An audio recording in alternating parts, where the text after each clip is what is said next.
নমস্কার। কবি শঙ্খ ঘোষের কবিতা বিশ্বাস। সব সময় কি ভালোই বলবে লোকে? মন্দ কথাও শুনতে হবে কিছু? তাই বলে কি ভেঙে পড়বে শোকে?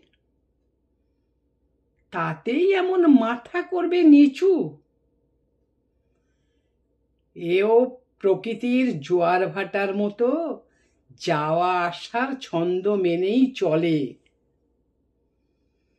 রাত্রিবেলায় বিরাট ছিল ক্ষত, ভোর ধুয়ে দেয় সবটা শিশির জলে।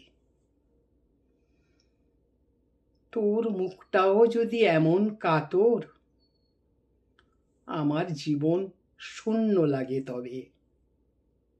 আয় তো দেখি, অবিশ্বাসের পাথর সরিয়ে দুজন বাঁচি সগৌরবে।